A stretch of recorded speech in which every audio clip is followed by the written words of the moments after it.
주신 하나님의 말씀 룻기 3장 10절에서 18절까지.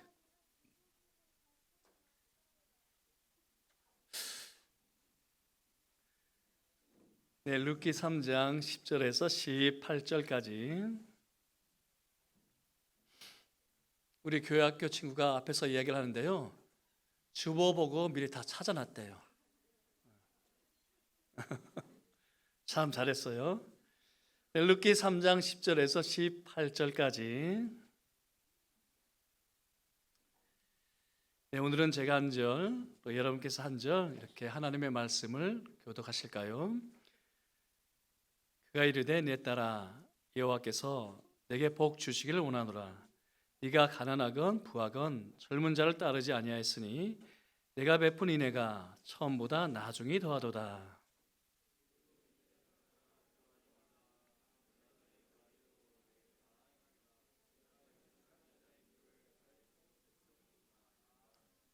참으로 나는 기업을 물을 자이나 기업 물을 자로서 나보다 더 가까운 사람이 있으니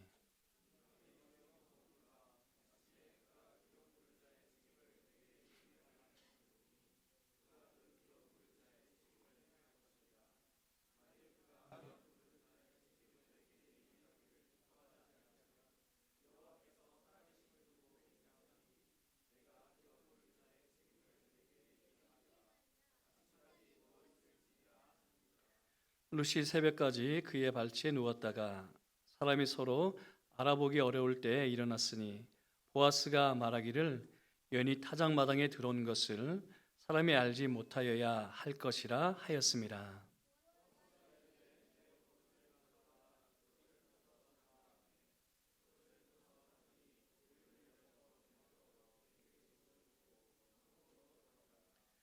룻이 시어머니에게 가니 그가 이르되 내 딸아 어떻게 되었느냐 하니 룻이 그 사람이 자기에게 행한 것을 다 알리고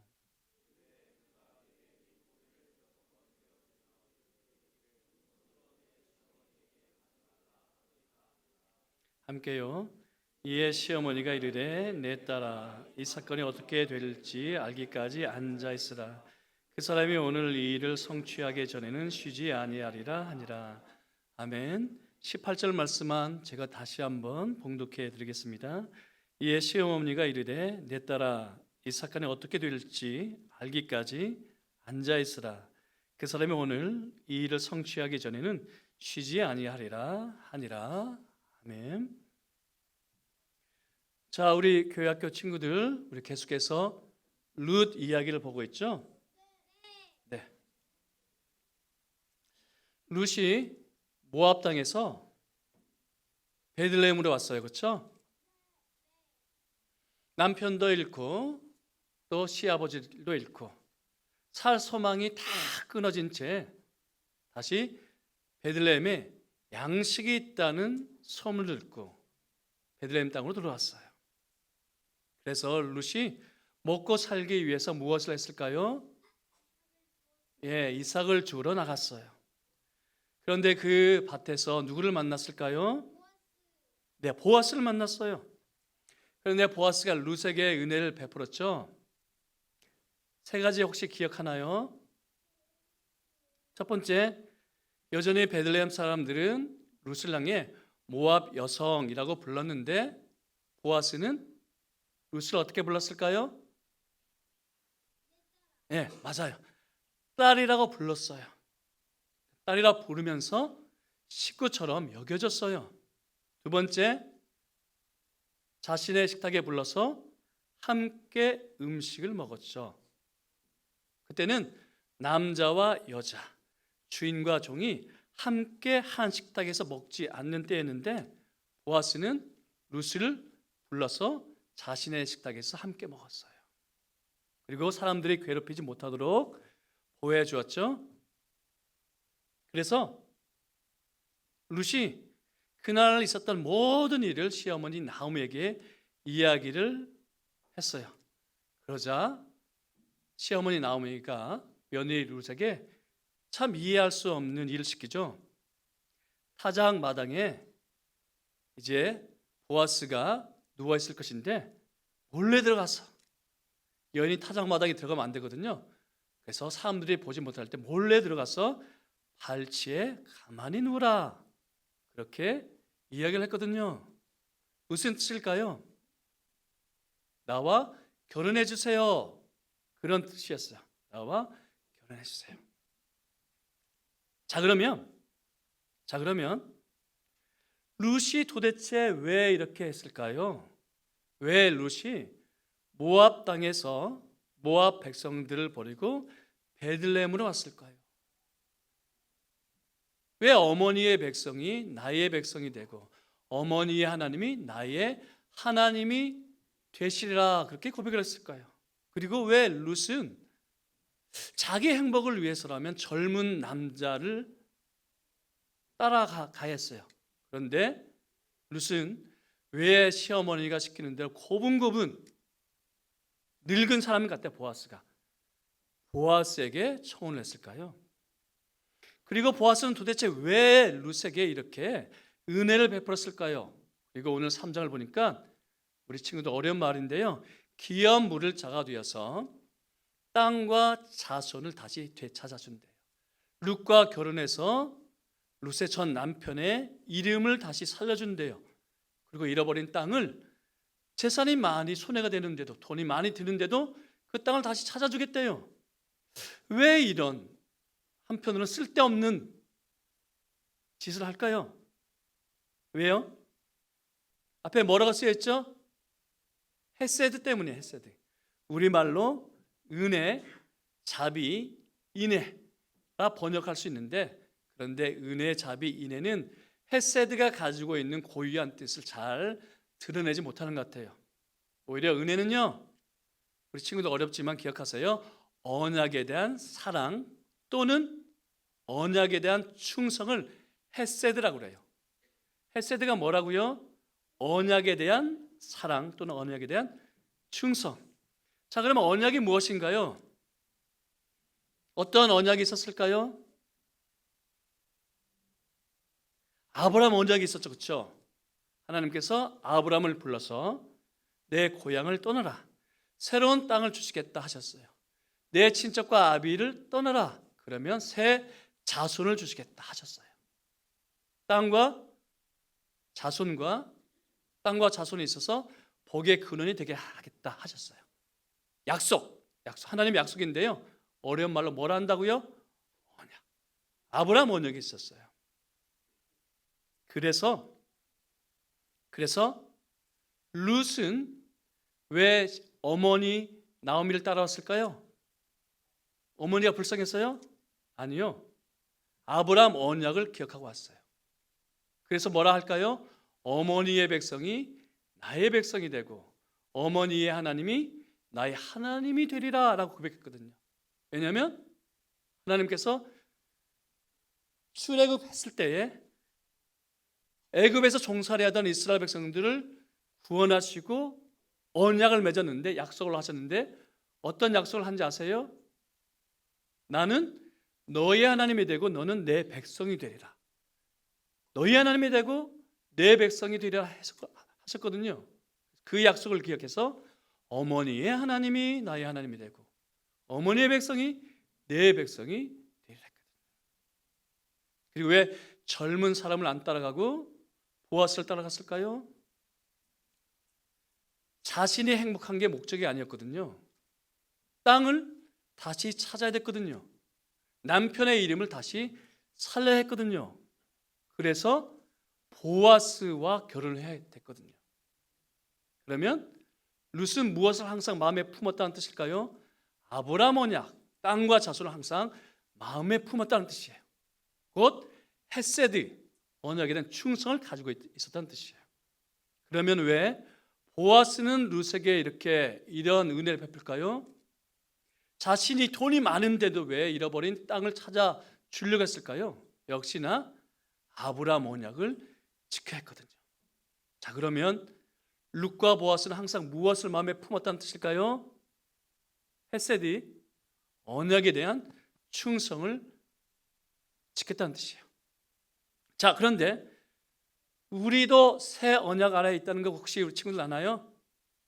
이스라엘 백성들은 아브라함 언약 아래에서 살았고요. 우리는 새 언약 아래에서 살고 있어요.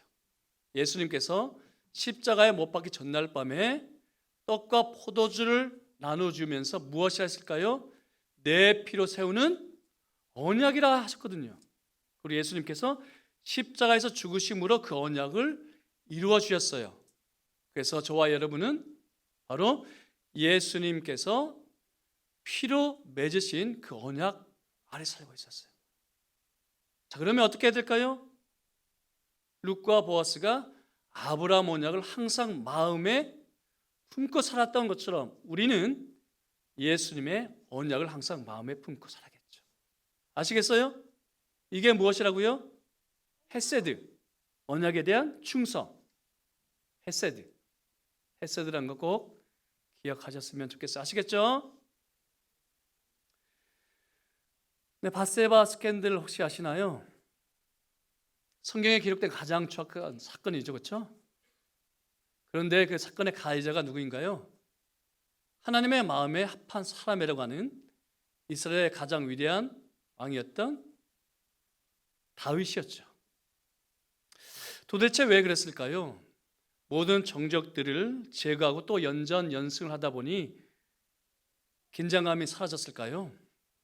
그래서 자신의 모사였던 아히도벨의 손녀요, 그리고 자신과 평생 사지를 넘나들였던 다윗의 30용사 가운데 한 사람인 엘리암의 딸이요, 또 다른 30용사 중에 한 사람 우리아의 아내를 범하고 말았습니다.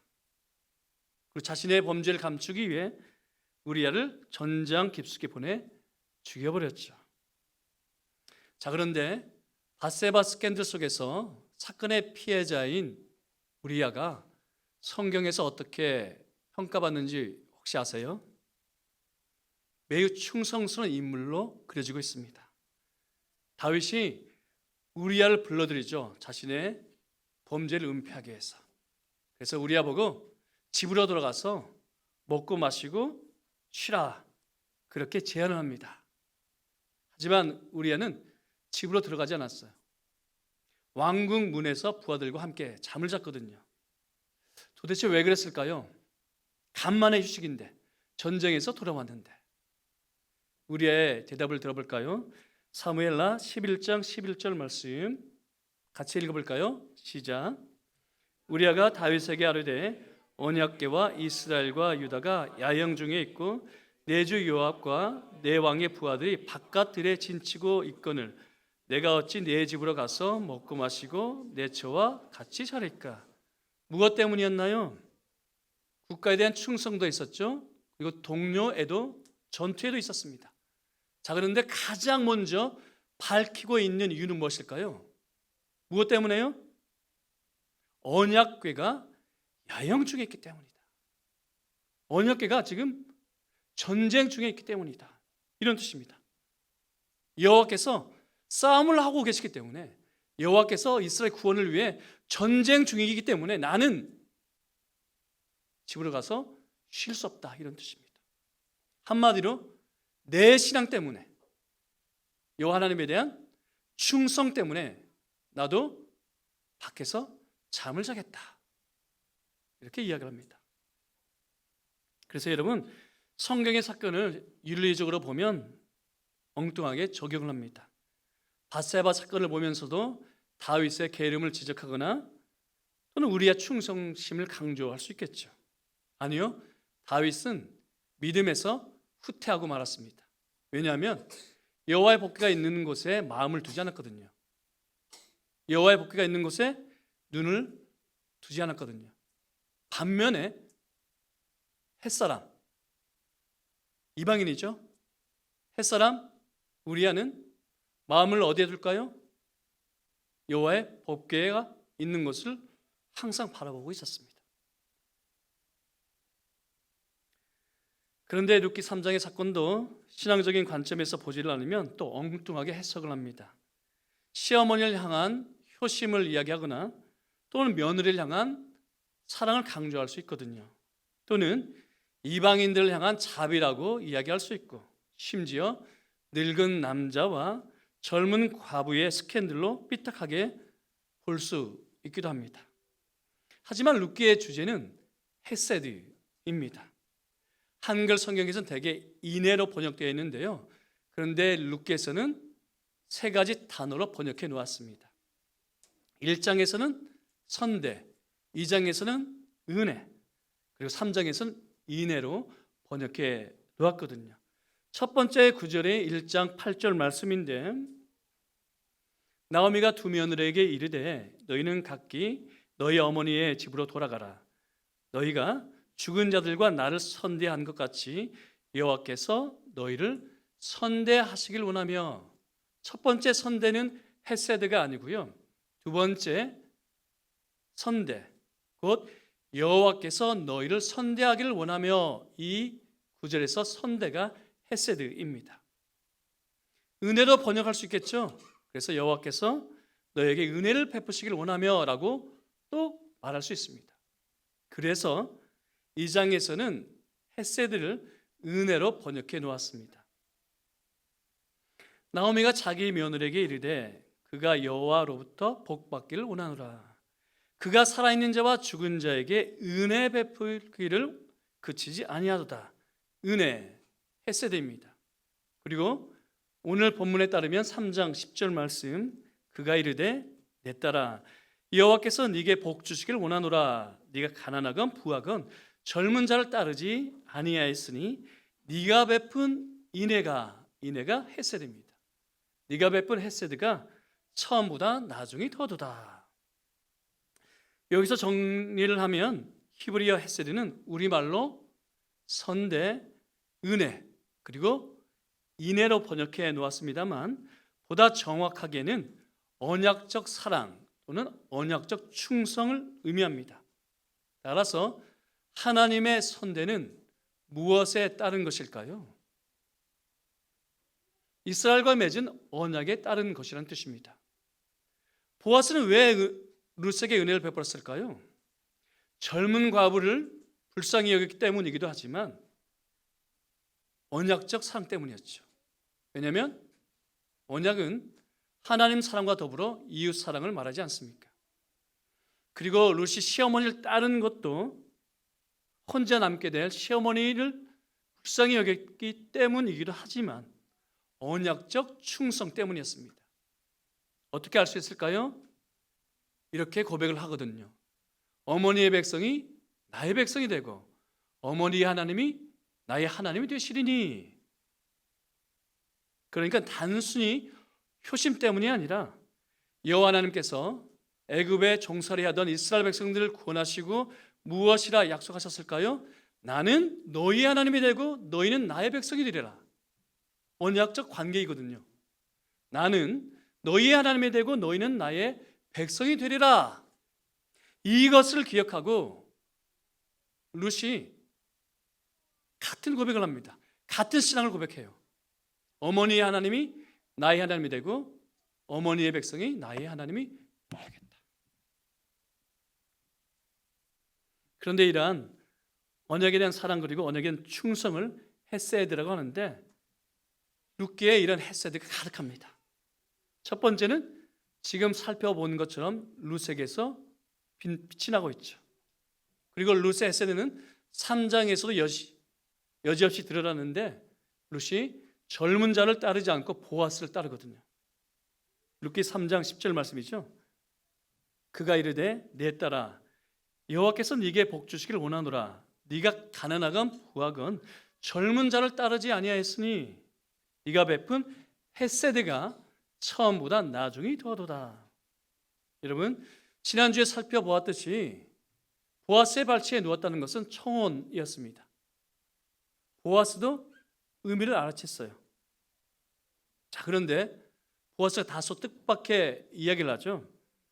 여호와께서 내게 복 주시기를 원하노라. 축복하거든요. 이상하지 않나요? 청혼이 뭐 대수라고 여호와의 이름을 빌어서 축복할까요? 자, 그런데 뒤에 하는 말이 더 이해할 수가 없는데, 내가 베푼 인애가 곧 헤세드가 처음보다 나중이 더 크도다라고 이야기를 하거든요. 자, 그럼 룻이 처음 베푼 헤세드는 무엇일까요? 1장에서 나타난 룻의 행동이죠. 이스라엘 백성을 자기 백성으로 삼고 이스라엘 하나님을 자신의 하나님으로 삼은 것입니다. 언약적 충성이죠. 자, 그러면 룻이 나중 베푼 헤세드는 무엇일까요? 룻이 보아스의 발치에 누는 것입니다. 곧 젊은 자를 따르지 않고 늙은 보아스를 따른 거예요. 자, 그러면 왜 이런 행위가 헤세드를 드러낼까요? 왜냐하면 룻은 자신의 행복을 추구하지 않고 아브라함 언약에 충성을 했거든요. 여러분, 룻이 자기를 생각했으면 누구를 따라야 할까요? 젊은 자를 따라가겠죠. 자신의 행복이 먼저라면 친족이 아닌 부자를 따라야 했겠죠. 왜냐하면 베들레헴 사람들은 룻을 좋게 봤거든요. 현숙한 여인으로 봤거든요. 그런데 왜 룻이 시어머니가 시키는 대로 고분고분 순종할까요? 룻은 결혼해서 평생 행복한 게 목적이 아니라 잃어버린 남편의 이름을 이으려 했기 때문입니다. 잃어버린 남편의 땅을 되찾으려 했기 때문입니다. 왜냐하면 이름과 땅, 곧 자손과 토지는 지난주에 강조했던 것처럼 아브라함 언약의 핵심 아닌가요? 그렇다면 룻은 자신의 이익을 추구하거나 욕망에 충동되지 않았다는 뜻입니다. 오히려 아브라함 언약에 충성되었다는 뜻입니다. 마치 누구처럼요? 햇사람 우리야처럼요. 햇사람 우리야가 여호와의 법궤를 항상 주시했던 것처럼 모압의 여인 룻도 여호와의 언약을, 아브라함의 언약을 마음에 품고 살았다는 증거입니다. 그래서 보아스가 이야기를 하죠. 처음 헤세드보다 나중 헤세드가 더 크도다. 자, 그런데 오늘 본문에 보면 룻에게만 헤세드가 있은 것은 아닌데 보아스에게서도 헤세드가 드러납니다. 왜냐하면 계속 강조했던 것처럼 보아스는 모압 여인 룻을 밖으로 내치지 않고 딸이라 부르면서 받아들이지 않습니까? 그리고 자신의 식탁으로 초대해서 함께 먹고 마시지 않습니까? 그리고 룻을 건드리지 못하도록 보호막을 쳐주지 않습니까? 그리고 보리 추수할 때부터 밀 추수할 때까지 자신의 밭에 머물러 하지 않습니까? 그러니 이보다 더 큰 헤세드를 볼 수가 있을까요? 그래서 나오미는 이렇게 고백했더랬죠. 그가, 그 보아스가 살아있는 자와 죽은 자에게 헤세드 베풀기를 그치지 아니하였도다. 자, 그리고 오늘 본문에 따르면 실제 보아스는 룻에게 약속을 하죠. 내가 기업 물을 자의 책임을 다하겠노라 맹세를 하지 않습니까? 내 재산을 쓰고서라도 너의 땅을 내가 찾아주겠노라. 이렇게 룻기에는 룻과 보아스의 헤세드가 가득합니다. 먼저는 룻의 헤세드가 넘실대고 그 다음에는 보아스의 헤세드가 출렁대거든요. 자, 그럼 하나님의 헤세드는 없을까요? 아니요, 이 모든 헤세드의 근원은 하나님이시지 않습니까? 그리고 하나님의 헤세드는 한시도 쉰 적이 없습니다. 여러분, 타작마당에서 돌아온 룻에게 나오미가 이런 말을 해요. 그 사람이 오늘 이 일을 성취하기 전에는 쉬지 아니하리라. 그 사람이 오늘 이 일을 성취하기 전에는 쉬지 아니하리라. 여기서 그 사람은 중의적인 표현인데 첫째 보아스를 가리키겠죠, 그렇죠? 보아스가 기업 물을 자의 일을 할 때까지 그는 쉬지 않을 것이라 그렇게 믿었다고 했습니다. 그러나 우리는 알고 있죠. 이 모든 섭리 뒤에는 하나님이 계시다는 것을요. 그래서 이런 의미도 포함되겠죠. 하나님께서 우리의 구원을 이루시기까지 과연 쉬지 아니하시리라. 그래서 시편 기자는 이런 하나님이 이렇게 고백하지 않습니까? 이스라엘 지키시는 이는 졸지도 아니하시고 주무시지도 아니하시리로다. 그리고 이사야 선지자도 우리의 구원을 이루시기까지 쉬지 아니하시는 하나님을 이렇게 표현했더랬습니다. 남은 자가 예루살렘에서 나오며 피하는 자가 시온산에서 나올 것입니다. 만군의 여호와의 열심이 이를 이루시리라. 당시 남유다는 아수르의 공격을 받고 있었어요. 그런데 하나님께서 당신의 백성을 아수르의 손에서 구원하실 것을 약속하시면서 하나님께서 구원을 이루시기까지 쉬지 않으시겠다 하셨습니다. 만군의 여호와의 열심이 그 일을 이루시겠다 맹세하셨습니다. 그리고 마침내 여호와의 열심은 세상 끝에 드러났는데 말씀이신 하나님이 육신을 입고 이 땅에 오셨거든요. 그리고 말씀이신 예수님이 천국 복음을 전파하시며 하나님 나라를 가르치시고 모든 약한 것을 고치셨기 때문입니다.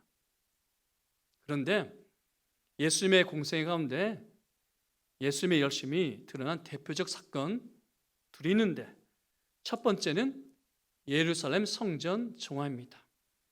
요한복음 2장에 따르면 예수님은 갈릴리 가나에서 물을 포도주로 바꾸어 주셨습니다.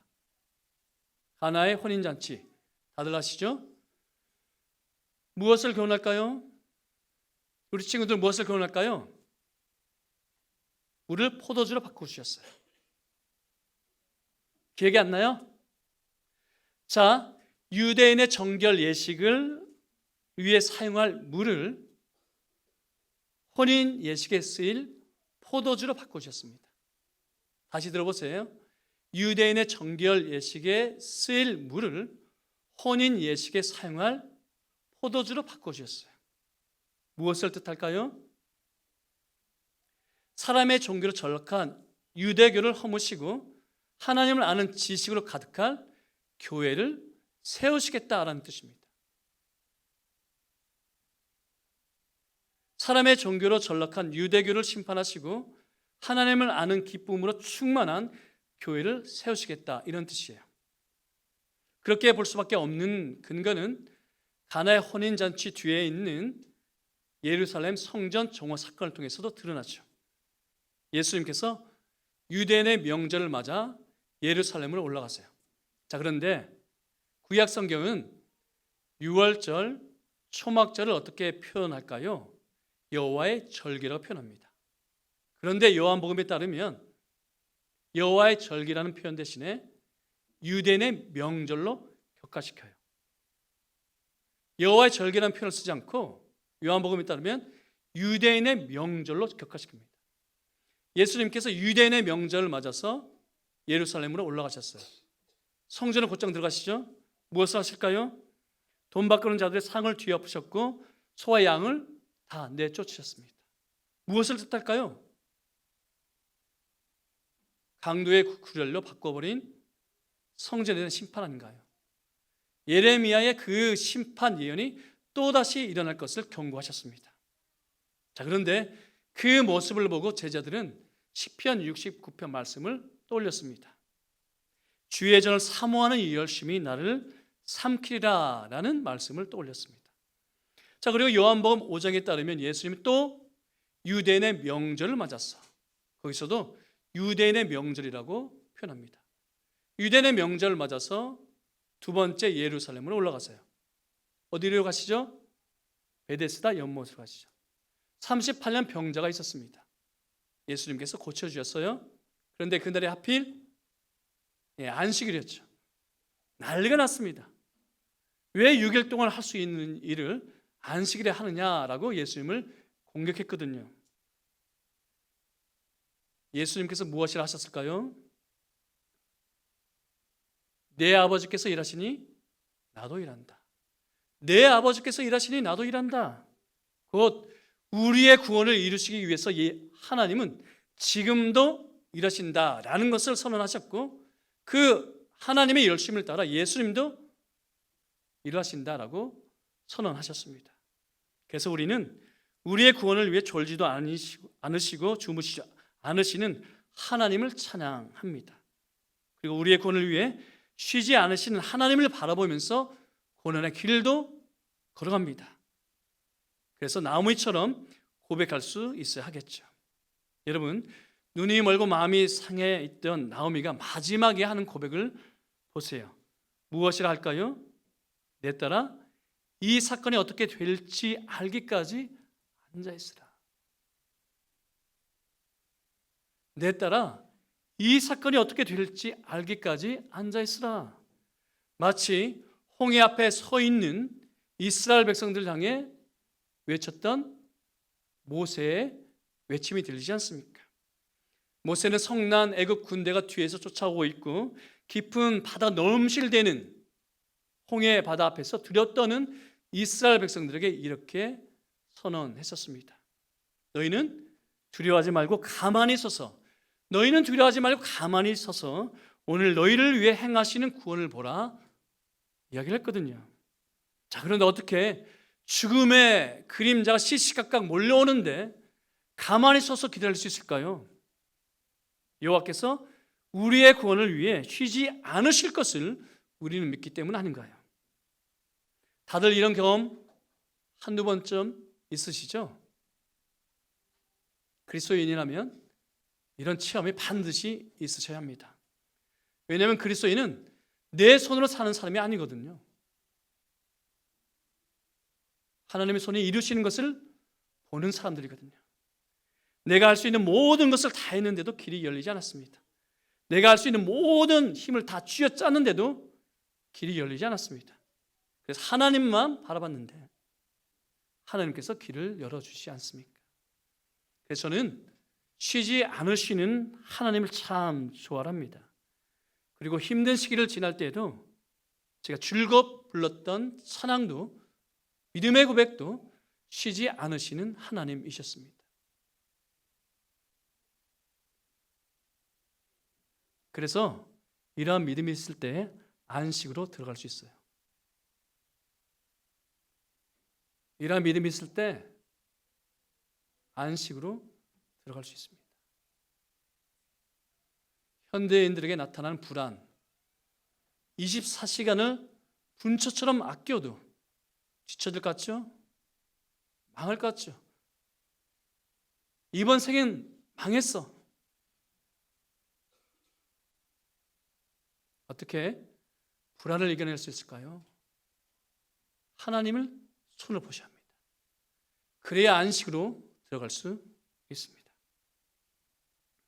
사랑하는 한금교회 여러분, 우리가 한금교회를 세우시기까지 쉬지 않으시는 하나님을 함께 찬양하기를 간절히 소망합니다. 또한 우리의 인생길을 열어주시기까지 쉬지 않으시는 하나님을 힘껏 고백할 수 있기를 간절히 바랍니다. 그리고 우리 모두 부르신 곳에서 그 하나님을 예배할 수 있기를 성부와 성자와 성령의 이름으로 간절히 축복합니다. 기도하겠습니다.